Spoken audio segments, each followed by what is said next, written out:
La jefa de gobierno, Claudia Sheinbaum, envió un mensaje a los diputados locales del PRD, quienes manifestaron su preocupación de que la Ciudad de México tenga los mismos problemas que otras entidades del país con el funcionamiento del Instituto de Salud para el Bienestar, INSABI. Destacó que no debe haber dicha preocupación, porque la Federación ha informado todo respecto al tema, y dejó un mensaje para los legisladores locales.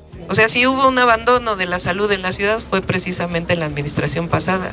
A lo mejor ellos deberían de explicar esta parte, pero con todo gusto nosotros estamos abiertos a explicar. Y que no se preocupen porque aquí la salud es un derecho, no es una mercancía.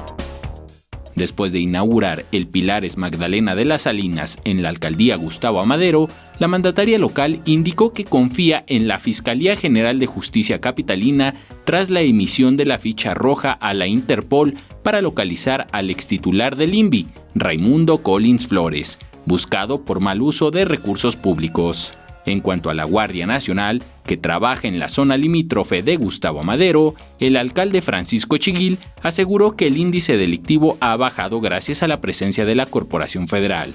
Solo en la última semana se reportaron 75 delitos de alto impacto, cuando la cifra rondaba en 140. Por último, la jefa de gobierno aseguró que a pesar de los recursos jurídicos que ha interpuesto la empresa ex administradora de la Feria de Chapultepec, Operadora Desarrollo Humano Chapultepec SADCB, para mantener la concesión, su administración no detendrá el proceso de licitación y la feria operará próximamente con otra empresa que garantice la seguridad de los usuarios.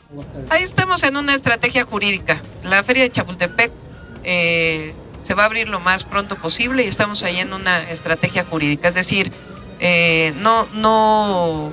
esta estrategia que han utilizado quien tenía la concesión de la feria no va a ser fructífera. Vamos a salir adelante y muy pronto ya se va a asignar la empresa que va a poder seguir trabajando y desarrollar una nueva actividad en la feria. Con imágenes de Javier Cordero, Enrique Muñiz, 21 Noticias.